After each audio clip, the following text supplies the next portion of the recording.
Assalamualaikum warahmatullahi wabarakatuh.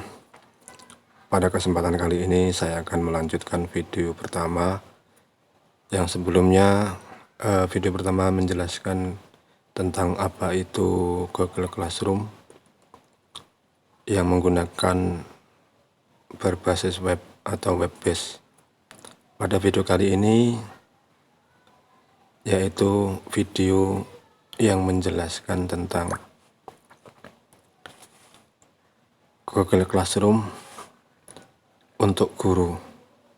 Jadi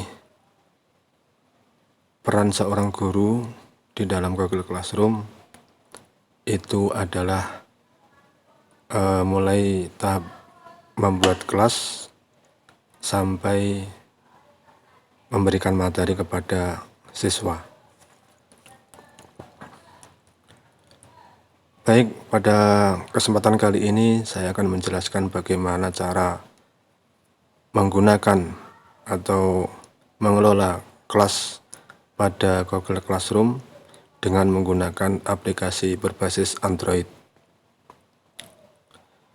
Google Classroom sendiri sudah disupport untuk smartphone Android, di mana pada Play Store Android Google Classroom sudah disediakan sebuah aplikasi untuk membukanya. Baik, sebelumnya silakan instalasi Google Classroom aplikasi, di mana aplikasi ini bisa diperoleh pada Play Store dengan gratis, tidak berbayar. Oke, ikuti panduan yang akan saya pandu mulai dari instalasi dan sampai pengelolaan kelas tersebut. Pertama, silakan buka Play Store. Selanjutkan masukkan kata kunci untuk mencari aplikasi Google Classroom dengan kata kunci Google Classroom. Kemudian silahkan tekan pencarian atau enter.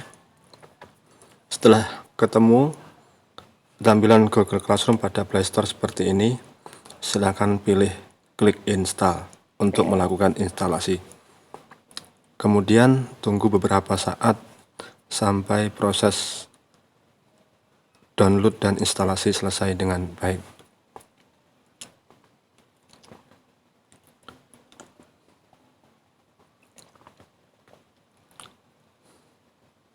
Pastikan di dalam mengelola atau di dalam mendownload aplikasi Google Classroom, smartphone Anda selalu terkoneksi dengan internet.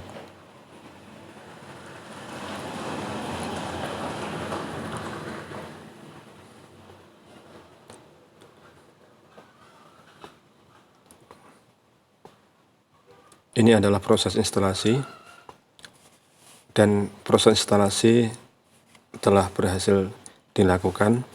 Kemudian Bapak Ibu Guru silahkan klik open untuk melanjutkan membuka Google Classroom. Setelah itu, tampilan pertama di dalam aplikasi Google Classroom akan tampak seperti ini. Kemudian silahkan tekan tombol Get Start untuk mulai. Kemudian setelah menekan tombol Get Start, yang Bapak Ibu harus lakukan yaitu memilih akun email Google-nya, karena di sini ada 3 akun yang sudah saya sematkan di dalam smartphone saya. Saya akan memilih salah satu akun yang digunakan untuk mengelola di Google Classroom nanti. Kemudian klik OK. Setelah klik OK, maka Bapak Ibu Guru sudah masuk ke dalam tampilan utama Google Classroom. Google Classroom seperti ini tampilan pertamanya, sangat simpel, sederhana, memiliki background putih. Kemudian di atasnya ada beberapa pilihan menu. Yang pertama ada garis 3 ini, digunakan untuk membuka menu yang ada di sebelah kiri. Di posisi menu sebelah kiri ini itu ada beberapa menu. Yang pertama ada kelas, kemudian ada kalender, notifikasi, dan lain-lain. Pada menu kelas itu posisinya ada di beranda aplikasi ini atau di halaman pertama. Kemudian disusul menu berikutnya yaitu menu kalender, di mana di menu awal, di menu kelas atau menu utama ini biasanya akan ditampilkan beberapa kelas yang sudah dibuat. Jadi karena ini tadi belum membuat kelas sama sekali, Bapak Ibu guru nanti bisa menambahkan kelas baru sesuai dengan petunjuk yang akan saya jelaskan berikut ya. Kemudian ada menu kalender, di mana kalender ini itu akan menyimpan catatan-catatan yang berkaitan dengan aktivitas yang ada di Google Classroom itu sendiri.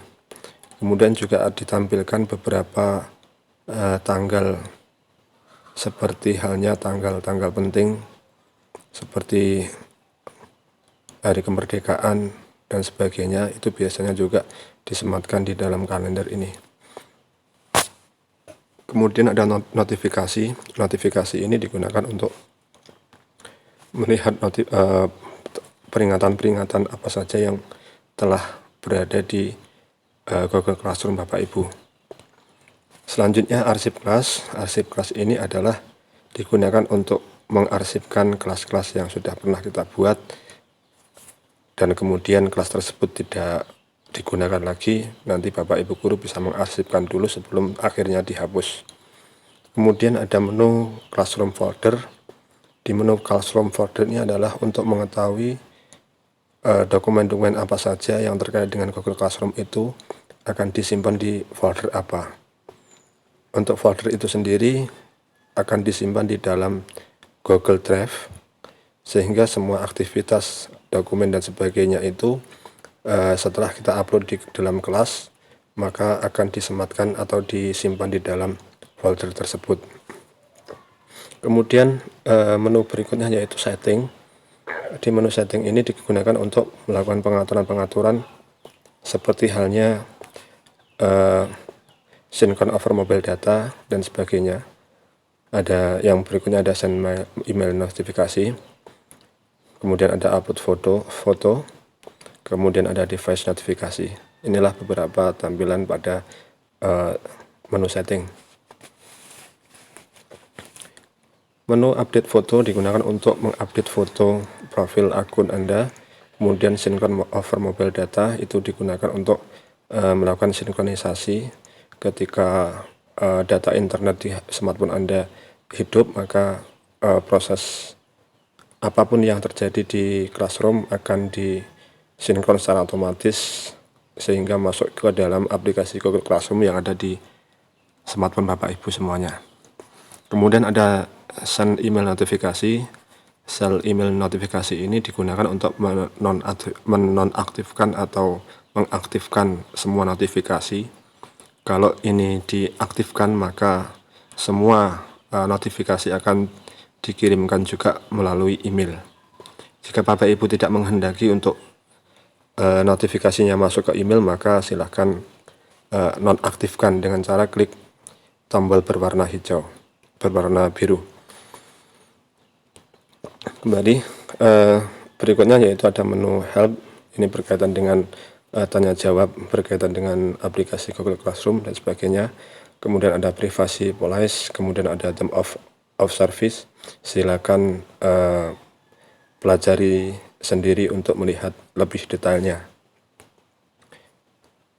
Kita kembali ke menu awal, yaitu di menu kelas. Kemudian bagaimana cara Bapak Ibu guru di dalam menambahkan kelas baru di dalam aplikasi Google Classroom ini.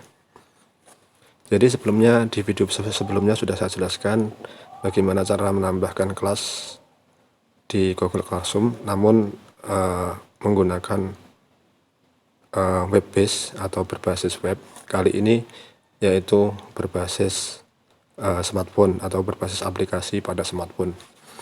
Cara yang pertama,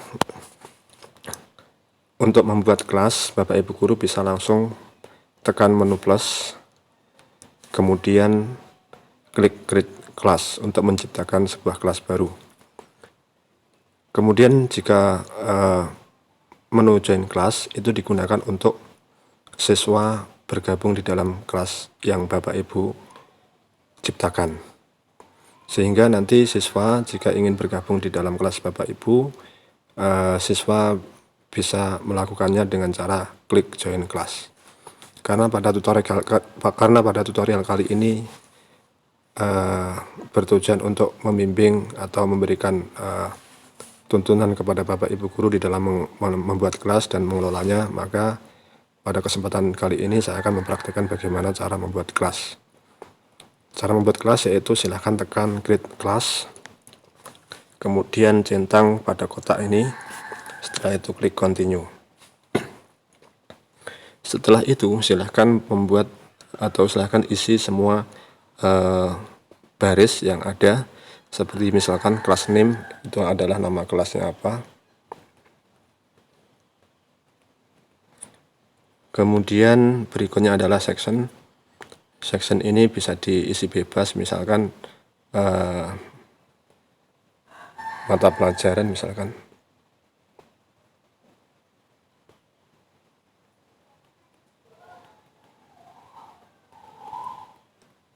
Kemudian di belakangnya juga bisa kita tambahkan keterangan pengajarnya, misalkan seperti ini.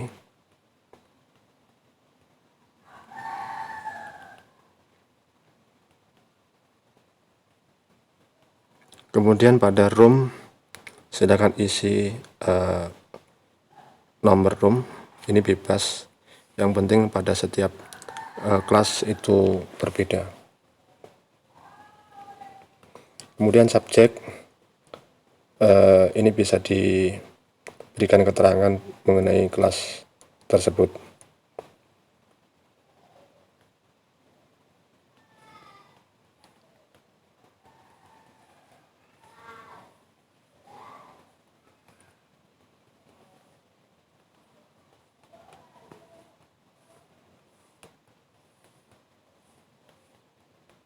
Jika sudah diisi semua, silahkan klik create.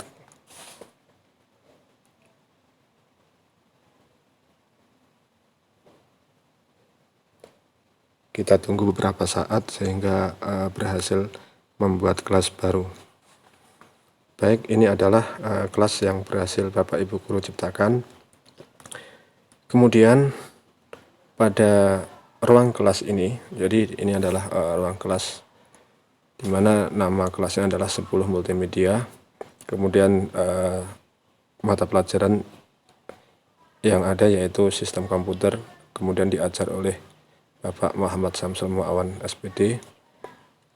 Ini adalah posisi berada pada menu stream atau menu forum, di mana di dalam menu pertama ini biasanya digunakan untuk memberikan pengumuman kepada siswa ataupun memberikan sebuah forum yang memang forum tersebut digunakan untuk diskusi kepada seluruh anggota di kelas tersebut. Misalkan untuk membuat forum baru atau membuat pengumuman baru, Bapak Ibu guru bisa melakukannya dengan cara klik share with your class untuk membuat sebuah pengumuman baru. Misalkan seperti ini.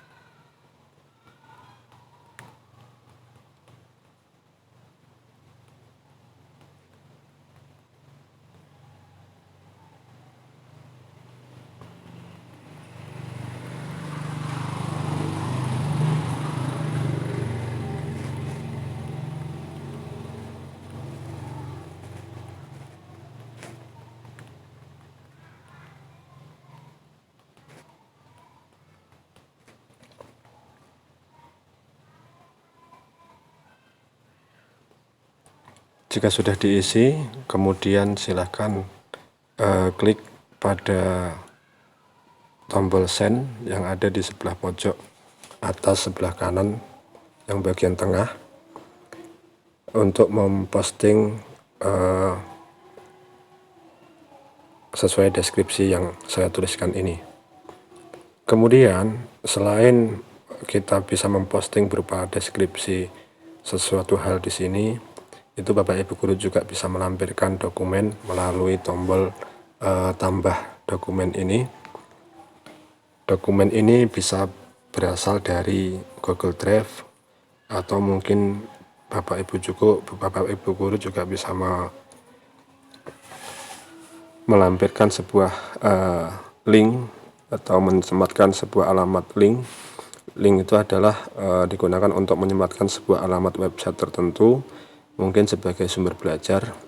Kemudian ada juga file ini adalah digunakan untuk mengupload file baru yang sumbernya dari smartphone Bapak Ibu. Kemudian juga ada tag foto, digunakan untuk mengambil foto. Selanjutnya ada record video, digunakan untuk merekam video. Kemudian yang terakhir ada create new PDF untuk membuat dokumen berupa PDF. Oke, silahkan lanjutkan dengan cara klik posting.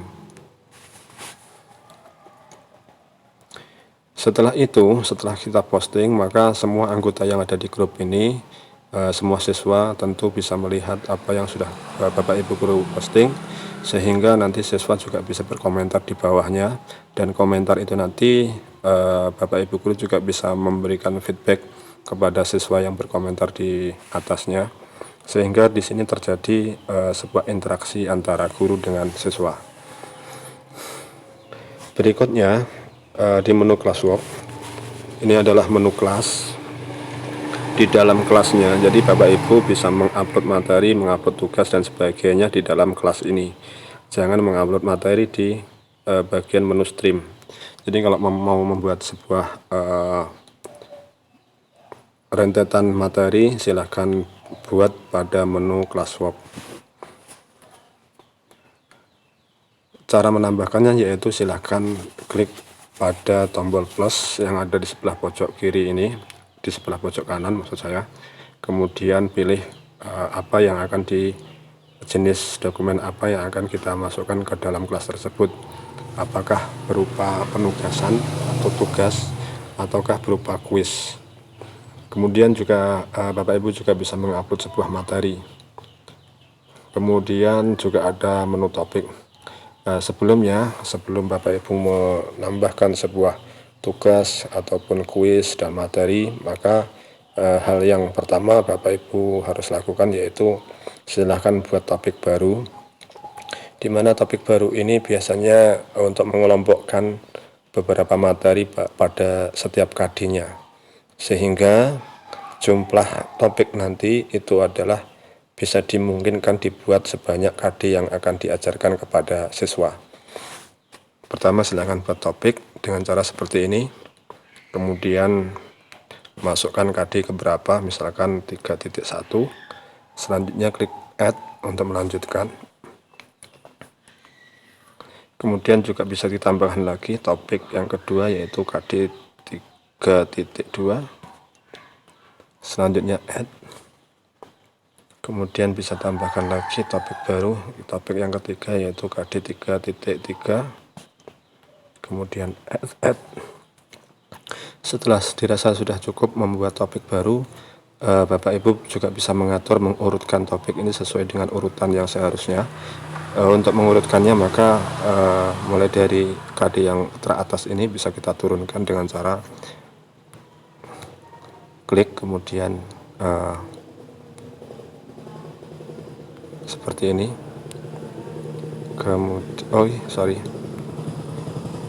Klik, kemudian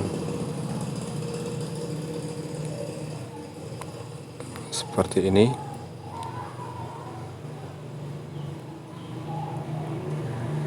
Aduh, tidak bisa ya ternyata.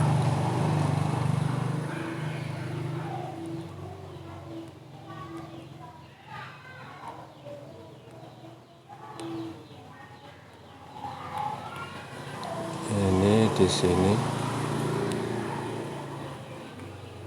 tidak bisa ya.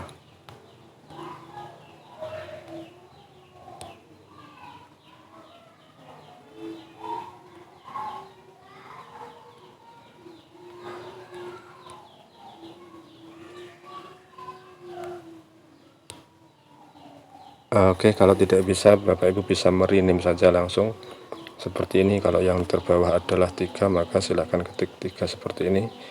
Kalau sudah ready, maka bisa ditambahkan mode berikutnya sehingga tidak sama dengan yang sudah ada. Kemudian ini juga seperti itu, kita ganti dengan cara rename 3.1. Kemudian berikutnya 3.2 selesai, ini juga selesai, kita tinggal edit sedikit saja. Baik, ini beberapa topik sudah dibuat.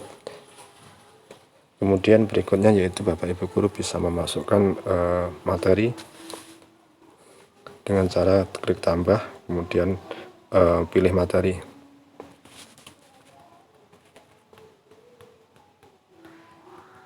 Seperti ini contohnya. Kemudian buku Siskom misalkan seperti itu untuk deskripsinya. Kemudian buku itu akan disematkan di bagian KD keberapa. Misalkan untuk KD 1 silahkan pilih KD 1, kemudian save. Setelah selesai silahkan kirim dengan menekan tombol surat yang ada di sebelah kanan atas yang bagian tengah. Jika sudah selesai, ini sudah berhasil kita tambahkan materi baru di dalam KD 3.1. Karena ini tadi masih berupa tempatnya saja, oleh karena itu Bapak Ibu Guru bisa mengeditnya lagi. Untuk selanjutnya kita lampirkan buku elektronik yang akan kita sampaikan kepada siswa dengan cara klik bagian lampirkan ini atau tambah data. Kemudian datanya silahkan ambilkan dari mana sumbernya. Kalau misalkan dari Google Drive, silahkan pilih Google Drive. Setelah itu pilih My Drive dan cari buku yang akan kita sampaikan kepada siswa.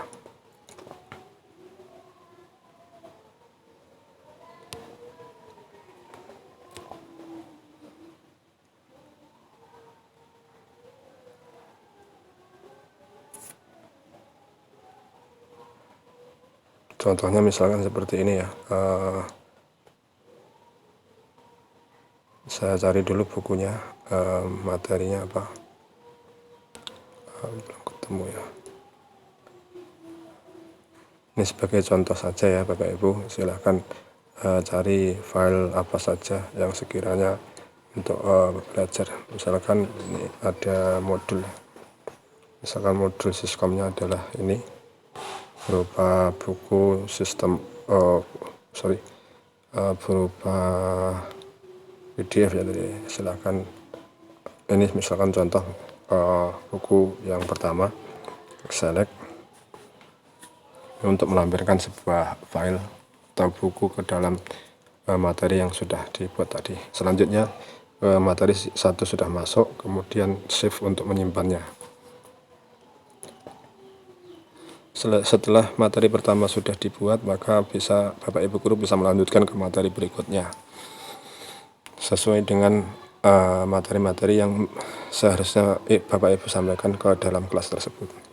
Kemudian berikutnya yang bisa lakukan Bapak Ibu Guru yaitu membuat assignment ya. Assignment itu adalah tugas, mungkin tugas nanti berupa portofolio. Misalkan seperti ini untuk tugasnya, deskripsinya yaitu silahkan membuat rangkuman, misalkan seperti itu.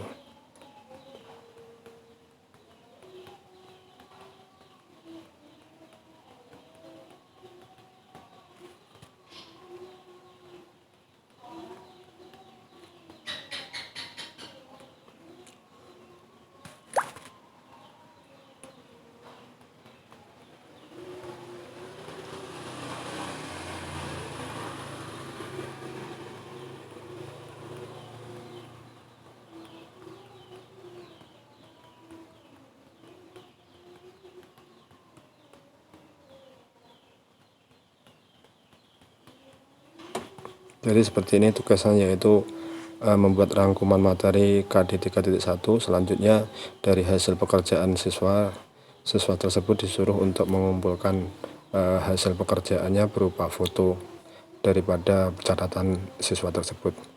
Kemudian ada poin. Di sini poin digunakan untuk memberikan poin seandainya siswa nanti mengumpulkan tugas ini poinnya berapa, seperti itu. Kemudian ada dui di sini untuk menentukan kapan batas akhir pengumpulan tugas tersebut. Misalkan seperti ini, untuk pengumpulan tugas terakhir adalah tanggal 17 Juli. Kemudian jamnya berapa, silahkan masukkan pada menu time, misalkan pada jam 9.45 seperti ini. Kemudian topiknya berada di mana tugas tersebut akan diberikan, silahkan pilih KD.1. Selanjutnya save, kemudian silahkan posting. Jika sudah selesai di KD 3.1, maka sudah berhasil, Bapak Ibu guru sudah berhasil membuat satu materi dan satu penugasan. Kemudian selain tugas berupa portofolio, Bapak Ibu guru juga bisa membuat tugas berupa pilihan ganda, soal-soal pilihan ganda dengan cara klik tambah, kemudian pilih question.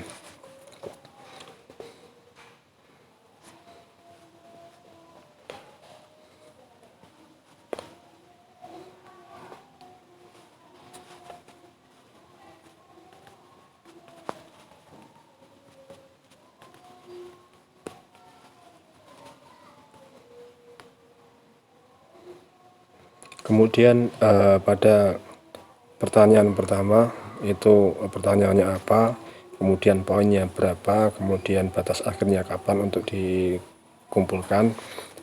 Kemudian pada short answer itu silahkan pilih jenis soalnya, apakah menggunakan mode jawaban singkat atau multiple choice atau pilihan ganda. Jika Bapak Ibu guru untuk menghendaki berupa short answer, silahkan pilih short answer. Short answer adalah jawaban singkat. Sehingga dengan jawaban singkat ini yang Bapak Ibu guru harus lakukan, yaitu setelah siswa mengumpulkan semua tugasnya, Bapak Ibu guru juga harus mengkoreksinya setiap anak. Itulah kelemahan daripada pertanyaan ini. Kemudian jika Bapak Ibu guru menggunakan multiple choice, Bapak Ibu guru bisa menentukan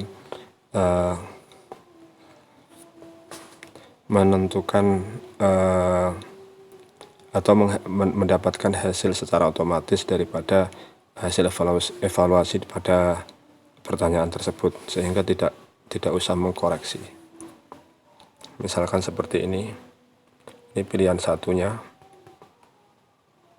kemudian yang kedua adalah pilihan kedua, dan pilihan ketiga, dan seterusnya. Pilihan ini bisa lebih dari satu pilihan, sehingga bisa 2, bisa 3, dan bisa seterusnya, sebanyak pilihan yang Bapak Ibu hendaki. Jika sudah selesai, Bapak Ibu guru bisa mengirimkan lewat tombol pause.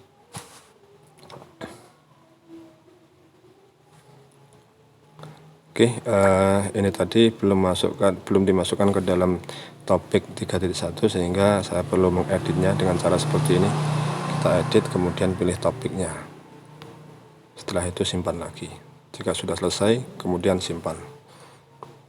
Maka pertanyaan ini akan masuk di dalam topik yang pertama, yaitu topik KD 3.1. Dimana jika kita buka seperti ini tampilannya, kemudian jawaban siswa yang sudah mengirim nanti akan berada di posisi menu student answer seperti ini. Kemudian ini adalah pertanyaannya seperti ini.